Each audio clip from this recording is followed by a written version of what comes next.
He didn't stalk his victims. He seduced them. Before the headlines, before the Netflix series, Charles Sobhraj was just a man with a passport and a plan. Born to a Vietnamese mother and an Indian-French father, he grew up between continents, never fully belonging anywhere, but learning exactly how to belong everywhere.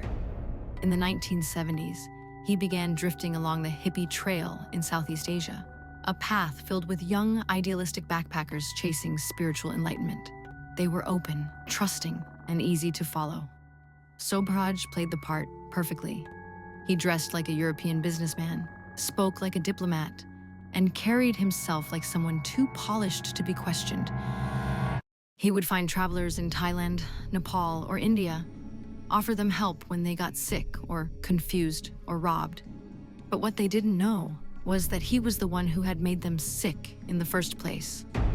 He slipped poison into their drinks, only enough to make them weak, never immediately fatal. Then he'd step in as the savior, earn their trust, and while they recovered, he took everything. Passports, money, jewelry, and sometimes their lives. Some victims were burned, others dumped in shallow graves, a few simply disappeared into silence.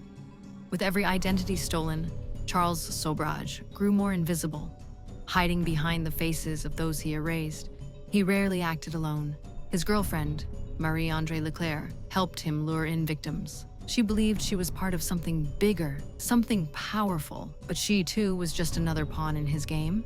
Interpol issued warrants, local police raided hotels, but Sobhraj slipped through borders like smoke. He knew the systems, he knew the rules, and more importantly, he knew how to bend them.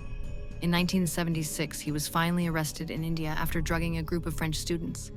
But even in prison, he controlled everything, bribing guards, throwing parties, and extending his stay on purpose to avoid extradition. Years passed. His legend grew. Some saw him as a genius, others a monster. Both were right. Then, in 2003, he made a fatal mistake. He returned to Nepal, a country where he was still wanted for 2 brutal murders. A journalist spotted him in a casino. He was arrested the next morning. This time, there was no escape. He was sentenced to life. But the story didn't end there. In 2022, after nearly 2 decades behind bars, Charles Sobhraj was released on grounds of age and health. He returned to France, older, thinner, but unchanged.